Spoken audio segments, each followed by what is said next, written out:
नमस्कार, विस्तार न्यूज देख रहे हैं आप और आपके साथ मैं हूं प्रतिज्ञा। रात के 10 बज चुके हैं और आगे देखेंगे 10 बजे की 10 रिपोर्ट। आज किन खबरों पर हलचल रही। सबसे पहली खबर, जीत का विजय पथ, मोदी लेंगे तीसरी बार शपथ। तो वहीं दूसरी खबर होगी मोदी के चिराग की, यानी चिराग पासवान से जुड़ी हुई। तीसरी खबर में बात करेंगे नरेंद्र मोदी ने लिया जोशी आडवाणी का आशीर्वाद, इस पर चर्चा करेंगे। नायडू नीतीश को मिलेगा कौन सा मंत्रालय, ये भी बड़ी खबर है आज की। तो वहीं उमंग सिंघार ने नरेंद्र मोदी पर कसा तंज, क्या तंज कसा है, इस पर बात करेंगे। नए चेहरों का कमाल, छत्तीसगढ़ में बीजेपी का धमाल। वहीं सातवीं स्टोरी होगी महंत का बयान, मचा सियासी घमासान, और क्या घमासान मचा, इस पर बात करेंगे। आठवीं स्टोरी, एमपी में बीजेपी की बी टीम साबित हुई बीएसपी। तो वहीं नौवीं स्टोरी होगी साहब हमारे आशियाने मत तोड़ो, लोगों की गुहार है, किसकी गुहार, इस पर बात करेंगे। और 10वीं स्टोरी आज की होगी वेस्टर्न सेंट्रल रेलवे यात्रियों के लिए क्या नवाचार कर रहा है, इस पर। तो पहली स्टोरी का रुख करते हैं। आखिरकार ये तय हो गया कि नरेंद्र मोदी ही तीसरी बार देश की बागडोर संभालेंगे। एनडीए संसदीय दल की बैठक केवल बैठक नहीं, बल्कि बीजेपी के लिए किसी परीक्षा से कम नहीं थी। नतीजों के बाद ये तो साफ था कि एनडीए की सरकार बनेगी, लेकिन बीजेपी को पूर्ण बहुमत नहीं मिली, जिससे बीजेपी अपने गठबंधन में शामिल दलों पर निर्भर थी। तो वहीं बैठक के बाद बीजेपी ने एनडीए के बलबूते पर एक बार फिर से अपनी सरकार बना ली। जीत का विजय पथ, मोदी लेंगे तीसरी बार शपथ। मोदी को मिला जोशी आडवाणी का आशीर्वाद। टीडीपी और जेडीयू भी एनडीए के साथ।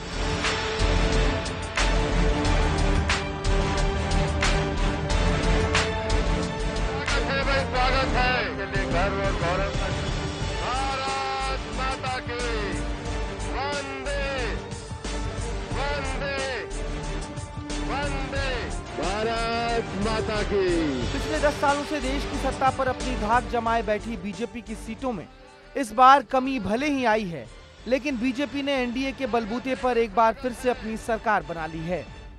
एनडीए के संसदीय दल के नेता व लोकसभा के नेता के रूप में माननीय नरेंद्र मोदी जी के नाम का प्रस्ताव करता हूं।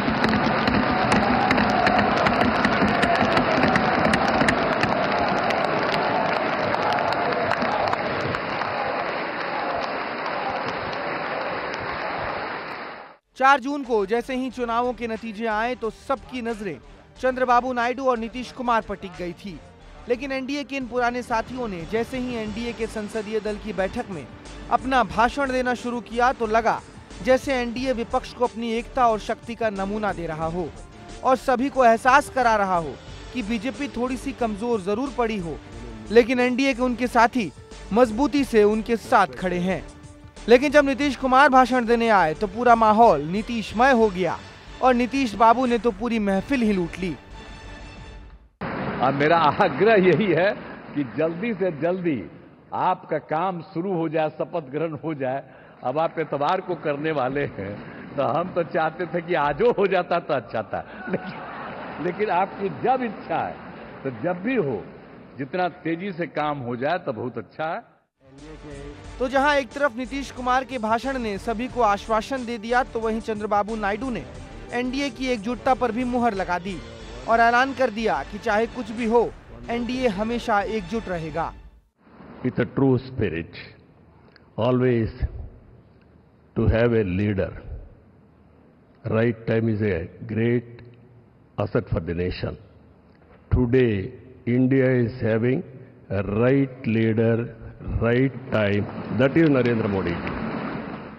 चंद्रबाबू नायडू के साथ साथ नीतीश कुमार, जीतन राम मांझी, जयंत चौधरी, एकनाथ शिंदे, अजीत पवार से लेकर एनडीए का एक एक नेता अलग ही जोश और जज्बे में दिखाई दे रहा था और ऐसा लग रहा था जैसे एनडीए अब पावर हाउस बन चुका है और राजनीति के इस पावर हाउस के मुखिया हैं नरेंद्र दामोदर दास मोदी। जब नरेंद्र मोदी ने बोलना शुरू किया तो एनडीए की एकता से लेकर संस्कारों तक की बात की और विपक्ष को ये बता दिया कि आएगा तो मोदी ही। हिंदुस्तान के इतने महान लोकतंत्र की ताकत देखिए कि एनडीए आज देश में 22 राज्यों में लोगों ने उनको सरकार बनाकर के सेवा करने का मौका दिया। सरकार चलाने के लिए बहुमत आवश्यक है। लोकतंत्र का वही एक सिद्धांत है, लेकिन देश चलाने के लिए सर्वमत बहुत जरूरी होता है। संसदीय दल की बैठक के बाद नरेंद्र मोदी अपने मार्गदर्शक लालकृष्ण आडवाणी और मुरली मनोहर जोशी से भी मुलाकात करने गए और नई सरकार से पहले पार्टी के आला नेताओं का आशीर्वाद लिया। शपथ का दिन नजदीक है और अब बस इंतजार है तो 9 जून का। ब्यूरो रिपोर्ट, विस्तार न्यूज। तो वहीं एनडीए की इस बैठक में सबकी नजरें रामविलास पासवान के बेटे और एलजेपी प्रमुख चिराग पासवान पर टिकी थी। भले ही चिराग की पार्टी को लोकसभा चुनाव में केवल 5 सीटें मिली हो, लेकिन 5 ही सीटों पर जीत दर्ज कर चिराग ने पीएम मोदी के मन में अपनी खास जगह बना ली, जो बैठक से आई इस तस्वीर से साफ जाहिर होती है। आखिर कौन सी है वो तस्वीर और क्या है इसमें खास, देखिए हमारी इस स्पेशल रिपोर्ट में। बिहार में एनडीए की मशाल जलाने में चिराग के लौ की क्या ताकत रही है, उसको इसी बात से समझा जा सकता है कि अपनी बिखरी हुई राजनीतिक विरासत को समेटते हुए चिराग पासवान ने न सिर्फ इस चुनाव में 5 सीटें जीतकर एनडीए को मजबूत किया है, बल्कि अपने पिता की कर्मभूमि हाजीपुर से चुनाव जीतकर मोदी के हनुमान ने अपनी राजनीतिक रसूख पर भी मुहर लगवा दी है। एनडीए की संसदीय बैठक में चिराग से लिपटकर उनके माथे को चूमते प्रधानमंत्री मोदी की ये तस्वीर ये बताने को काफी है कि मोदी ने अपने चिराग को कितना सहेजा है और कितना संजोया है। दरअसल चिराग पासवान की लोक जनशक्ति पार्टी रामविलास को इस बार के लोकसभा चुनाव में 5 सीटें मिली थी, जिसमें समस्तीपुर, खगड़िया, वैशाली, जमुई और हाजीपुर सीट शामिल है। चिराग पासवान की पार्टी ने 5 सीटों पर जीत हासिल करके ये साबित कर दिया कि बिहार में लोजपा अभी भी जिंदा है। सिर से पिता का साया उठने के बाद चिराग के लिए अपनी राजनीतिक विरासत के साथ साथ अपने परिवार को संभालना भी आसान नहीं रहा। पिता रामविलास पासवान के देहांत के बाद ही चाचा पशुपतिनाथ पारस ने पार्टी में बगावत कर दी। पार्टी के सारे सांसद पशुपति पारस के साथ हो गए और चिराग इन सब के बीच बहुत अकेले पड़ गए। लेकिन मोदी के हनुमान ने हिम्मत नहीं हारी और ना ही कभी अपने प्रधानमंत्री से मुंह फेरा। पीएम मोदी ने भी कभी अपने चिराग को ये बताने और जताने में संकोच नहीं किया कि वो उन्हें कितना मानते हैं, कितना चाहते हैं। फिर चाहे 2023 में एनडीए की बैठक में चिराग को दुलारते हुए गले लगाना हो या फिर 2024 में सरकार गठन से पहले संसदीय दल की बैठक में चिराग पासवान के संबोधन के बाद उनको गले लगाकर माथे पर चूमना हो। और तभी चिराग पासवान भी ये कहते नहीं थकते कि जैसे उनके पिता रामविलास पासवान ने पीएम का साथ दिया है, उसी तरह वो भी नरेंद्र मोदी के साथ खड़े रहेंगे। ब्यूरो रिपोर्ट, विस्तार न्यूज। तो आखिरकार तीसरी बार नरेंद्र मोदी एनडीए संसदीय दल के नेता चुने गए। बैठक के बाद राजनीतिक गलियारों से कुछ ऐसी तस्वीरें निकलकर आई जो चर्चा का विषय बन गई। इन तस्वीरों में क्या है खास, इस रिपोर्ट से समझिए।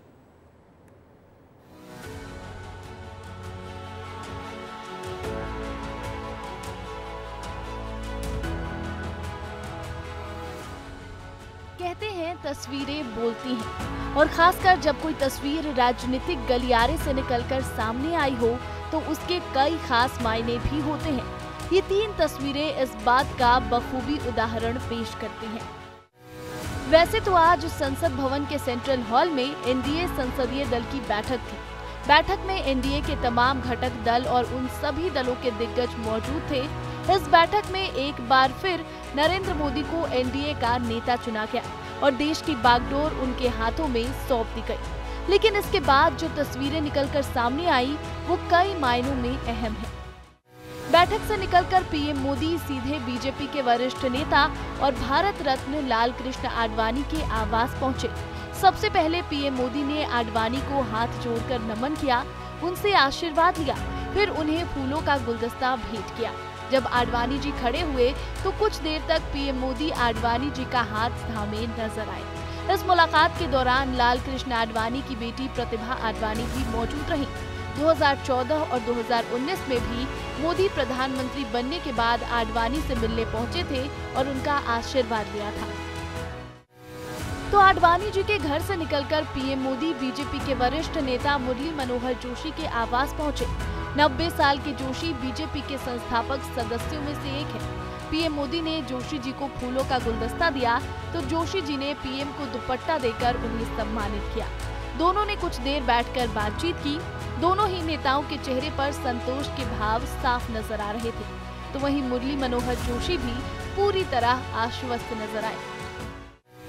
यहाँ से निकलकर सबको लगा कि मोदी अब पीएम आवास जाएंगे, लेकिन एक बार फिर उन्होंने सबको चौंका दिया, क्योंकि वो सीधे पूर्व राष्ट्रपति रामनाथ कोविंद से मिलने उनके आवास पहुंच गए। उन्हें फूलों का गुलदस्ता भेंट किया। रामनाथ कोविंद ने मिठाई खिलाकर नरेंद्र मोदी को तीसरी बार पीएम बनने की बधाई दी। दोनों ही नेताओं के चेहरे पर मुस्कुराहट साफ झलक रही थी। वैसे तो ये केवल एक औपचारिक भेंट थी, लेकिन पीएम ने एक बार फिर बता दिया कि सभी वरिष्ठ नेताओं के मन में उनके लिए कितना सम्मान है। ब्यूरो रिपोर्ट, विस्तार न्यूज। तो 9 जून को नरेंद्र मोदी तीसरी बार पीएम पद की शपथ लेंगे। इस बार सरकार में सभी दलों की सक्रियता को बढ़ते देख सभी की नजरें मोदी मंत्रिमंडल की लिस्ट पर हैं। किस पार्टी ने कितने मंत्री पद की मांग रखी है और किसकी नजर किस मंत्रालय पर है, जानने के लिए देखिए ये रिपोर्ट।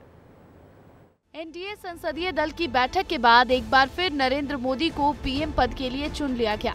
राजनाथ सिंह के नेतृत्व में एनडीए घटक दलों के तमाम दिग्गज राष्ट्रपति से मिलने पहुंचे और सरकार बनाने का दावा पेश किया, जिसके बाद राष्ट्रपति ने नरेंद्र मोदी को सरकार बनाने का न्योता दिया। लेकिन इन सब के बीच सबकी नजरें इस बात पर टिकी हैं कि किसे कौन सा मंत्रालय मिलेगा, क्योंकि इस बार बीजेपी अकेले बहुमत के आंकड़े तक नहीं पहुंच पाई। ऐसे में सरकार में घटक दलों की सक्रियता बढ़ गई है। सबसे पहले आपको बताते हैं कि किस पार्टी ने कितने मंत्रालय की मांग रखी है। पीएम मोदी के मंत्रिमंडल में कौन कौन? जेडीयू से बन सकते हैं 3 मंत्री। टीडीपी को चाहिए आईटी और जल संसाधन मंत्रालय। शिवसेना ने 2 कैबिनेट तो 2 राज्य मंत्री मांगे। एनसीपी की 1 कैबिनेट और 1 राज्य मंत्री की मांग। एलजेपी और हम से भी बनेंगे मंत्री। अठावले ने भी 1 मंत्री पद की मांग की है। अनुप्रिया पटेल को मिल सकता है फिर से मौका। तो आरएलडी का फोकस किसान और नौजवान। दरअसल इस बार बीजेपी की अकेले दम पर पूर्ण बहुमत की सरकार नहीं बन रही है। ऐसे में एनडीए में शामिल सभी पार्टियां अपने अपने समीकरण साधने में लगी हैं। हालांकि अभी किसी भी पार्टी ने आधिकारिक घोषणा नहीं की है। अब ये देखना दिलचस्प होगा कि मोदी सरकार 3.0 के मंत्रिमंडल में किन नए चेहरों को जगह मिल सकती है, तो कौन से पुराने चेहरे रिपीट होंगे। ब्यूरो रिपोर्ट, विस्तार न्यूज। तो सियासी गलियारों से तस्वीरें आपको दिखाते रहेंगे, क्योंकि ये तस्वीरें 9 जून तक लगातार आती रहेंगी। लेकिन इसी बीच मध्य प्रदेश की एक खबर पर भी नजर डाल लेते हैं कि किस तरह इंदौर में कॉलोनाइजर और सरपंच की मिलीभगत ने सैकड़ों लोगों को बेघर कर दिया। वजह महज इतनी थी कि कॉलोनाइजर को अपनी कॉलोनी बना दी थी और ये झुग्गियां उस कॉलोनी में वैसे ही थी जैसे चांद में दाग। अब इन लोगों की सुध लेने वाला कोई भी नहीं है।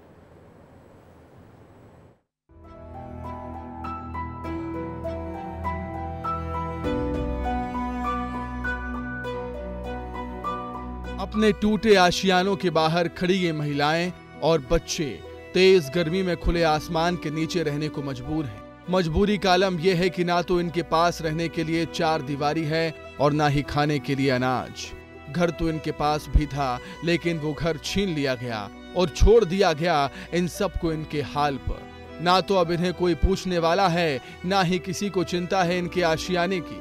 ये लोग रहते हैं इंदौर उज्जैन के हाईवे पे आने वाले गांव नोदिया में।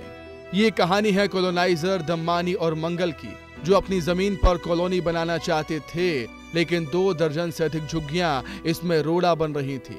लिहाजा कॉलोनाइजर ने गांव के सरपंच संजय कुमावत से सेटिंग कर सभी झुग्गियों पर बुलडोजर चलवा दिया। पीड़ित परिवारों ने आरोप लगाया कि नोटिस दिए बिना ही टीम भारी पुलिस फोर्स लेकर मकान तोड़ने पहुंच गई थी। उन्हें अपने मकानों में से सामान तक नहीं निकालने दिया गया और मकान के साथ सामान भी तोड़ दिए गए। समय बिल्कुल भी नहीं मिला सर हमको, ना 5 मिनट का समय दिया और जैसे मकान तोड़े ऐसे कॉलोनी वालों ने चुन्ना डाल दिया और अंकल यहाँ रह रहे लोगों को गांव की शासकीय भूमि पर 2016 में सभी सरकारी खानापूर्ति कर पट्टे दिए गए थे। इस समय इनके पास खुद के मकान नहीं थे। इस वजह से सरपंच ने इन्हें पट्टे देने की मांग की थी, जिस पर तत्कालीन कलेक्टर ने अनुमति दी थी। लेकिन जब इन महिलाओं ने पट्टे की कॉपी दिखाई तो वो भी कार्रवाई करने आई टीम ने फाड़ दी। महिलाओं ने आरोप लगाया कि यहाँ से मकान नहीं हटाने के एवज में सरपंच द्वारा प्रति मकान 2 लाख रुपयों की मांग की जा रही थी। उसे रुपए नहीं दिए तो मकान तोड़वा दिए। सरपंच पैसे मांगता था, 2-2 लाख रुपए दे दो, तो हमने नहीं दिया, तो उन कॉलोनी वाला से पैसा लेने इनने हमारा मकान तोड़ दिया। सरपंच ने जब बिना किसी सूचना के मकान तोड़ दिए तो लोग क्षेत्रीय विधायक और मंत्री तुलसीराम सिलावट के पास पहुंचे, लेकिन वहां भी उन्हें कोई मदद नहीं मिली। इसके बाद तहसीलदार और कलेक्टर से भी शिकायत की, लेकिन वहां भी कुछ हासिल नहीं हुआ। किसी ने नहीं सुनवाई की। कहाँ गए थे? तुलसी भैया के पास गए थे पहले, फिर कलेक्टर ऑफिस भी गए थे, उज्जैन भी गए थे, लेकिन सुनवाई कहीं भी नहीं हुई। वहीं इस पूरे घटनाक्रम में सरपंच संजय कुमावत का कहना है कि वो चरनोई भूमि है, वहां कुछ लोग शासकीय भूमि पर कब्जा करके बैठे थे। उन्हें हटने के लिए नोटिस भी भेजे गए थे, लेकिन वे हटे नहीं तो प्रशासन ने कार्रवाई की। मैंने किसी से रुपए नहीं मांगे, मैं बहुत सक्षम परिवार से हूँ। झोपड़ी शासकीय भूमि में थी और इन्होंने अवैध अतिक्रमण कर रखा था और नोटिस भी निकाला था कि आप ये हटा लीजिए, यहाँ पे गौशाला बनेगी और ये अवैध रूप से है। ना तो इनके पास कोई पट्टा था, कुछ भी नहीं था। नहीं, ऐसी कोई बात नहीं है, मैं खुद सक्षम हूँ। मैंने खुद ने भी ज़मीन बेची है और पहले से ही सक्षम लोग हैं हम। इस मामले में कॉलोनाइजर निकेत मंगल ने फोन पर बताया कि उनका इस मामले से कोई लेना देना नहीं है। हालांकि इसको लेकर वो मिलने को तैयार नहीं हुए। वहीं पीड़ित परिवारों ने आरोप लगाया कि सावेर एसडीएम को शिकायत भी की, लेकिन उन्होंने भी कोई कार्रवाई नहीं की। कई घंटों इंतजार करने के बाद कलेक्टर ने भी मुलाकात नहीं की। पीएम मोदी की अति महत्वाकांक्षी प्रधानमंत्री आवास योजना का अधिकारियों द्वारा माखौल उड़ाया जा रहा है। सरकारी जमीन है, पास में प्राइवेट जमीन है, उस पर कॉलोनी काटने के लिए इन गरीबों के मकान तोड़ दिए गए। भूखे प्यासे बच्चे यहाँ तेज धूप में रहने को मजबूर है, लेकिन जो जिम्मेदार है वो मौन है। पुनीत विजयवर्गीय, विस्तार न्यूज, इंदौर।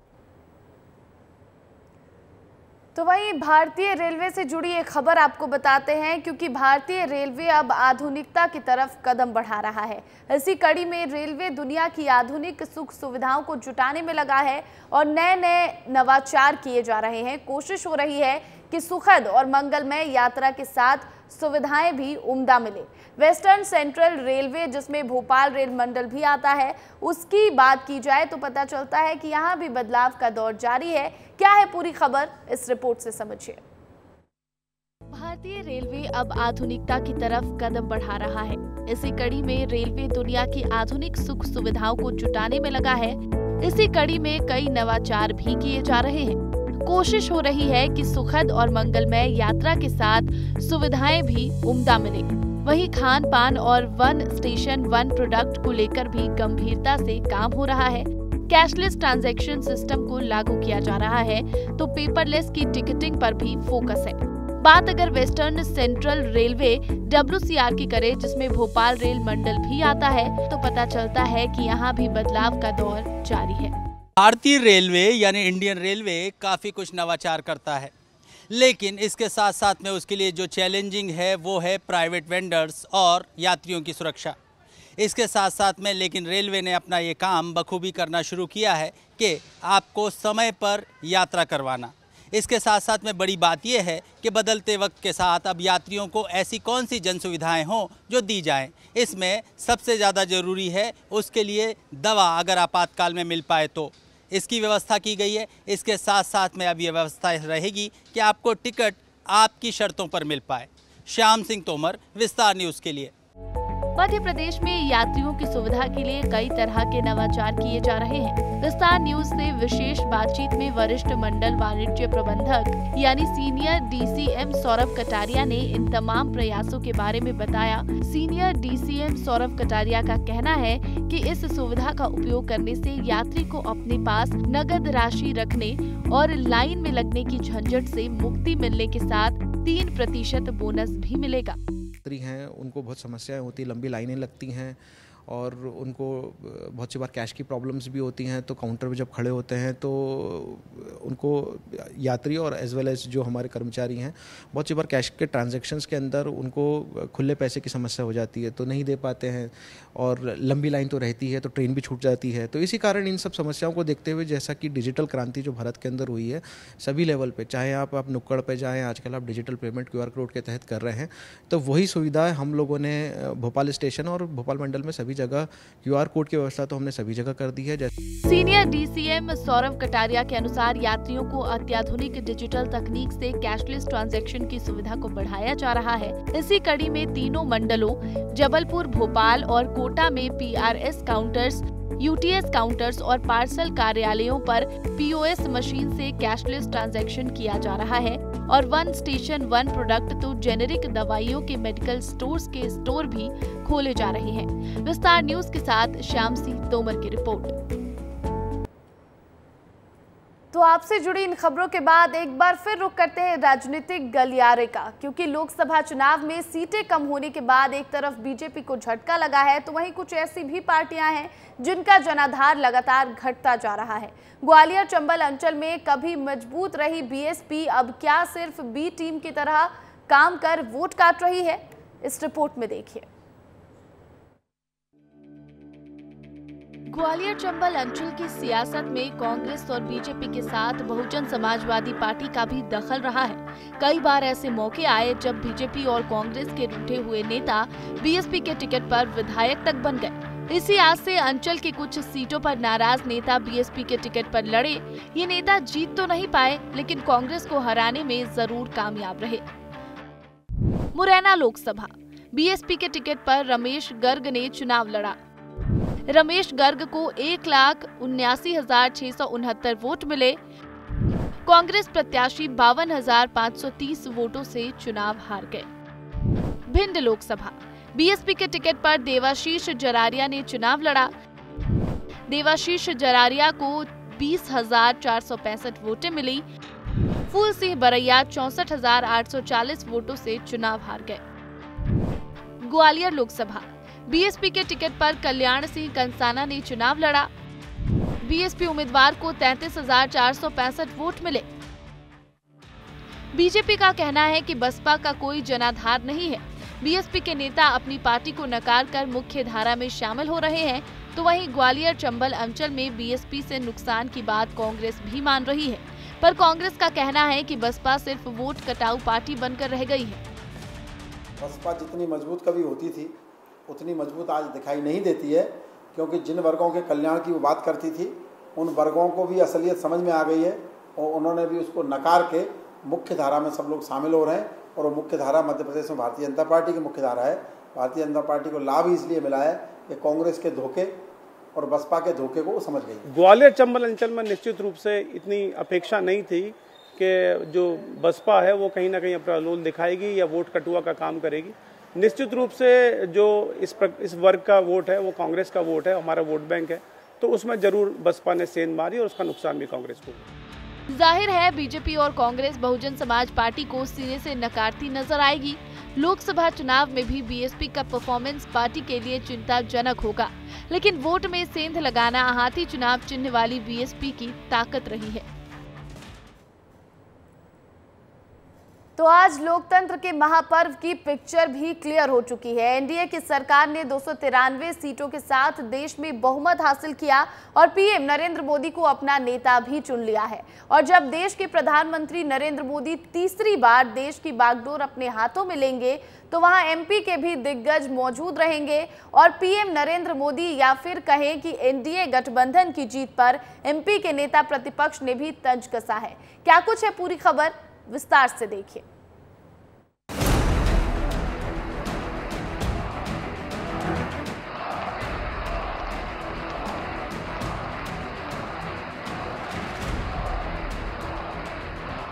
दिल्ली के संसद भवन में हुई एनडीए की बैठक में आज नरेंद्र मोदी को तीसरी बार एनडीए संसदीय दल का नेता चुन लिया गया है।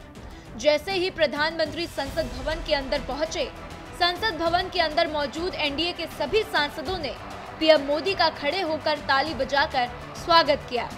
फिर पीएम मोदी ने संविधान को नमन किया और अपने माथे से लगाया। नरेंद्र मोदी के आने के बाद कार्यक्रम की शुरुआत हुई, जिसके बाद से तमाम दिग्गजों ने प्रधानमंत्री पद के लिए नरेंद्र मोदी के नाम का प्रस्ताव रखा। आज देश अपने आप को दशकों के लिए नहीं बल्कि सदियों के लिए मजबूत बनाने की दिशा में अग्रसर हो चुका है।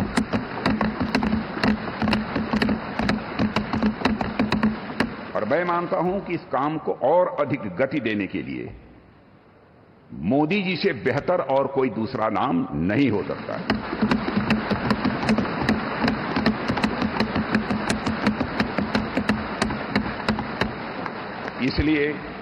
इसलिए भारतीय जनता पार्टी के संसदीय दल के नेता एवं एनडीए के संसदीय दल के नेता व लोकसभा के नेता के रूप में माननीय नरेंद्र मोदी जी के नाम का प्रस्ताव करता हूं।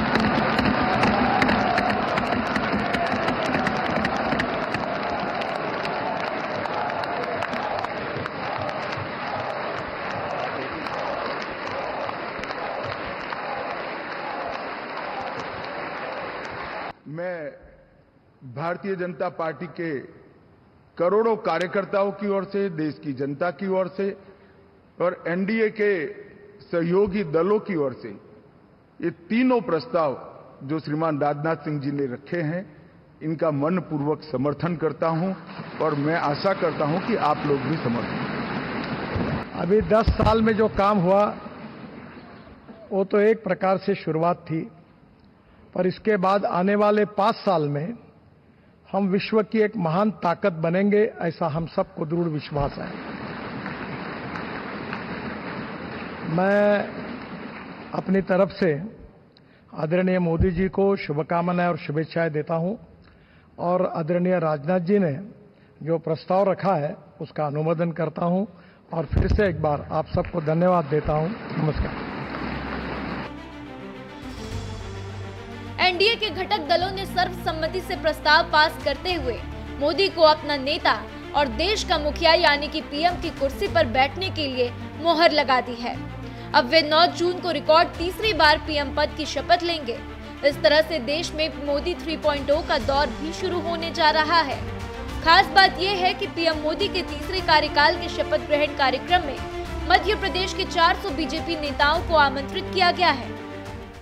क्या हम लोग का यह मानना है कि देश के इतिहास में पहली बार कोई गैर कांग्रेसी नेता तीसरी बार प्रधानमंत्री बन रहा है और वो इतिहास उसने 10 साल में बदला था।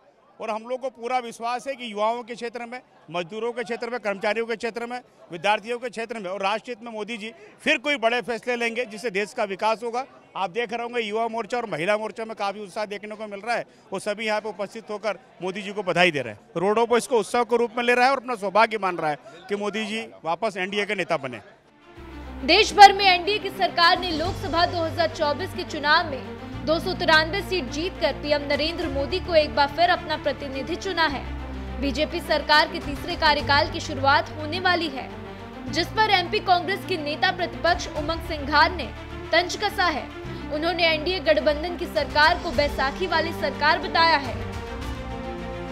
मोदी जी ने करिश्मा तो दिखाना चाहा, लेकिन करिश्मा नहीं दिखा, लेकिन सहयोगी दल के माध्यम से नेता बन गए। तो मैं तो कई बार कह चुका हूं कि जिस प्रकार से 400 पार का नारा देते थे लोग, और जो कई पार्टियों की 30 से 35 40 पार्टियों की बैसाखियों पे वो कभी 400 पार नहीं कर सकती। मैंने कई बार चैनलों में कही। नरेंद्र दामोदर दास मोदी तीसरी बार देश का प्रतिनिधित्व करने वाले हैं, जिसके साक्षी एमपी के 400 नेता होने वाले हैं। देखना यह बेहद दिलचस्प होगा कि पीएम मोदी के तीसरे कार्यकाल में क्या कुछ इस देश की जनता को मिलता है। ब्यूरो रिपोर्ट, विस्तार न्यूज। और इसी के साथ फिलहाल इस बुलेटिन पे इतना ही।